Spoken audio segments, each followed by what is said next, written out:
ಕ್ರಿಸ್ತನಲ್ಲಿ ಪ್ರಿಯರಾದ ದೇವಜನರೇ, ನಿಮ್ಮೆಲ್ಲರಿಗೂ ಯೇಸು ಕ್ರಿಸ್ತನ ಸುಮಧುರವಾದ ನಾಮದಲ್ಲಿ ವಂದನೆಗಳನ್ನು ಸಲ್ಲಿಸುತ್ತಾ, ವಿಶೇಷವಾಗಿ ಶಿಲುಬೆಯ ಧ್ಯಾನ, ಯೇಸು ಕ್ರಿಸ್ತನ ನುಡಿದ ಅಮೂಲ್ಯವಾದ ವಚನಗಳಲ್ಲಿ 6ನೇ ವಚನ, ಯೇಸು ಹುಳಿ ರಸವನ್ನು ತೆಗೆದುಕೊಂಡ ನಂತರ ತೀರಿತು ಎಂಬ ಮಾತನ್ನು ಹೇಳುತ್ತಾರೆ. ಯೋಹಾನ ಬರೆದ ಸುವಾರ್ತೆ 19:30ನೇ ವಾಕ್ಯದಲ್ಲಿ ಈ ರೀತಿಯಾಗಿ ಬರೆಯಲ್ಪಟ್ಟಿದೆ. ತೀರಿತು ಎಂಬುದಾಗಿ ನಾವು ನೋಡುವಾಗ 3 ವಿಷಯಗಳನ್ನು ಇದರಲ್ಲಿ ನಾವು ಧ್ಯಾನ ಮಾಡಲಿಕ್ಕೆ ಸಾಧ್ಯವಾಗುತ್ತೆ. ಪ್ರಿಯರಾದ ದೇವಜನರೇ, ಮೊದಲನೇದಾಗಿ ತಂದೆಯಾದ ದೇವರು ಯೇಸುವಿಗೆ ಕೊಡಲ್ಪಟ್ಟ ಕೆಲಸವು ತೀರಿತು. ಈ ಲೋಕದಲ್ಲಿ ಯೇಸು ಕ್ರಿಸ್ತನ ಏತಕ್ಕಾಗಿ ಕಳಿಸಲ್ಪಟ್ಟರೋ, ಯಾವ ಕೆಲಸ ಮಾಡಬೇಕೆಂಬುದಾಗಿ ತಂದೆಯಾದ ದೇವರು ಯೇಸುವನ್ನು ಕಳಿಸಲ್ಪಟ್ಟರೋ, ಈ ಲೋಕದಲ್ಲಿ ಯಶಸ್ವಿಯಾಗಿ ಅದ್ಭುತವಾಗಿ ಯಾವುದರಲ್ಲೂ ಲೋಪವಿಲ್ಲದೆ, ಯಾವುದರಲ್ಲೂ ಕಡಿಮೆ ಇಲ್ಲದೆ ಎಲ್ಲ ಕೆಲಸಗಳನ್ನು ಪರಿಪೂರ್ಣವಾಗಿ ಮಾಡಿದರು. ಮೊದಲನೇದಾಗಿ ತಂದೆ ಕೊಡಲ್ಪಟ್ಟ ಕೆಲಸವನ್ನು ಯೇಸು ಮಾಡಿ ಮುಗಿಸಿದರು. ಎರಡನೇದಾಗಿ ಯೇಸು ಕ್ರಿಸ್ತನು ಮನುಷ್ಯನಿಗೆ ಮಾಡಬೇಕಾದ ಕಾರ್ಯವು ಅದೇನೆಂದರೆ, ಒಂದು ಮನುಷ್ಯನನ್ನು ಪಾಪದಿಂದ ಬಿಡಿಸುವುದು, ಶಾಪದಿಂದ ಬಿಡಿಸುವುದು, ರೋಗದಿಂದ ಬಿಡಿಸುವುದು, ಮರಣದಿಂದ ಬಿಡಿಸುವುದು, ವ್ಯಾಧಿಗಳಿಂದ ಬಿಡಿಸುವುದು, ಭಯದಿಂದ ಬಿಡಿಸುವುದು, ಚಿಂತೆಯಿಂದ ಬಿಡಿಸುವುದು, ಎಲ್ಲ ವಿಧವಾದ ಇಕ್ಕಟ್ಟುಗಳಿಂದ ಬಿಡಿಸುವಂಥ ವಿಷಯಗಳನ್ನು ಯೇಸು ಕ್ರಿಸ್ತನು ಸಂಪೂರ್ಣವಾಗಿ ಮಾಡಿಬಿಟ್ಟರು. ಈಗಲೂ ಅನೇಕರು ನನಗೆ ಅದ್ಭುತ ಮಾಡು, ಆಶೀರ್ವಾದ ಮಾಡು, ಮಹತ್ ಕಾರ್ಯ ಮಾಡು ಅಂತ ಇವಾಗಲೂ ಪ್ರಾರ್ಥನೆ ಮಾಡ್ತಾ ಇದ್ದಾರೆ. ಆ ರೀತಿ ಮಾಡುವುದು ಸರಿಯಲ್ಲ. ಏಕೆಂದರೆ ಯೇಸು ಕ್ರಿಸ್ತನು 2000 ವರ್ಷದ ಹಿಂದೆಯೇ ಶಿಲುಬೆಯಲ್ಲಿ ಎಲ್ಲವೂ ಮಾಡಿ ಮುಗಿಸಬೇಕಾದ ಕಾರ್ಯವನ್ನು ಮಾಡಿ ಮುಗಿಸಿದ್ದೇನೆ, ನೀನು ಈಗ ನಂಬಿದರೆ ಸಾಕು, ನೀನು ಮಹಿಮೆಯನ್ನು ಕಾಣುವೆ ಅಂತ ದೇವರು ಹೇಳ್ತಾರೆ.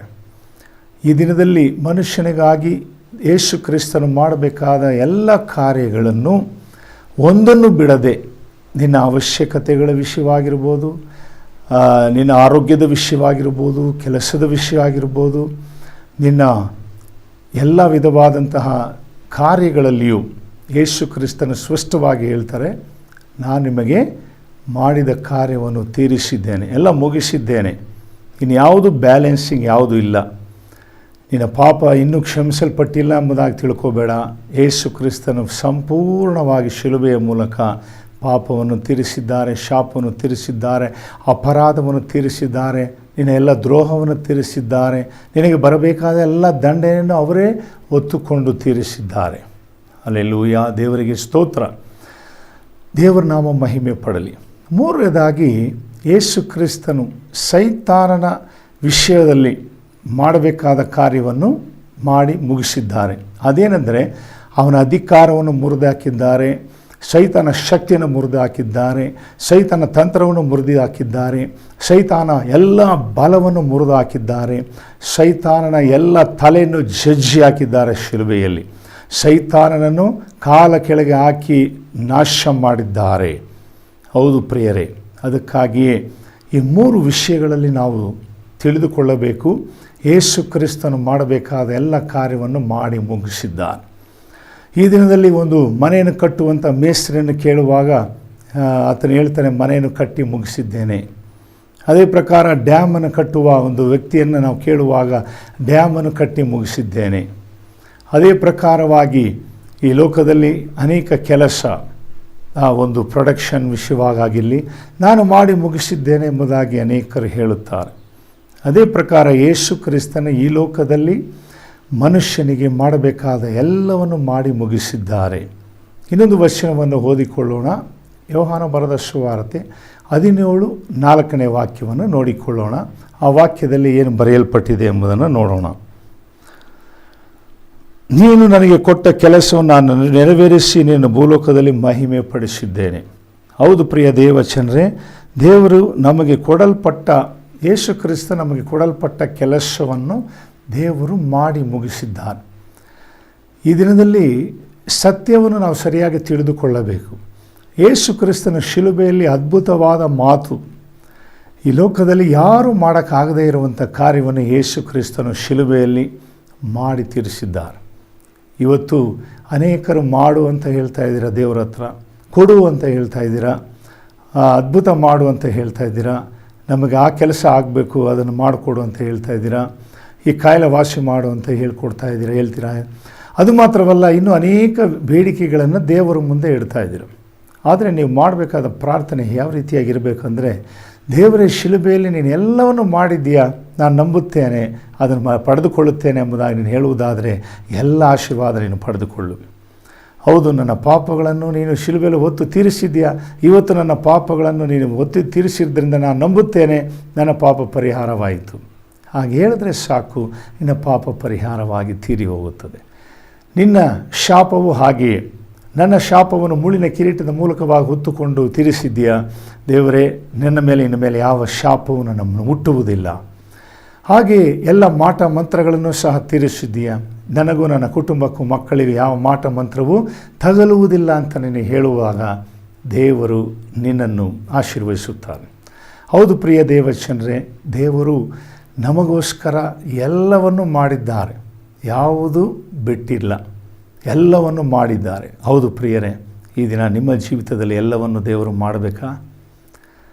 ಇವತ್ತೇ ನೀನು ನಂಬಿಕೆ ಇಡಬೇಕು, ನನ್ನ ದೇವರು ಶಿಲುಬೆಯಲ್ಲಿ ಎಲ್ಲವನ್ನು ತೀರಿಸಿದ್ದಾರೆ ಎಂಬುದಾಗಿ.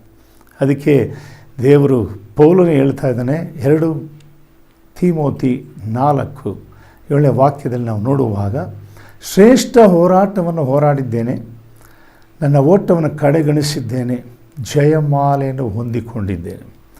ಹೌದು ಪ್ರಿಯರೇ, ಈ ದಿನದಲ್ಲಿ ಶ್ರೇಷ್ಠ ಹೋರಾಟ ಮೊದಲನೇದಾಗಿ ಯೇಸು ಕ್ರಿಸ್ತನೇ ಮಾಡಿ ಜಯಿಸಿದರು.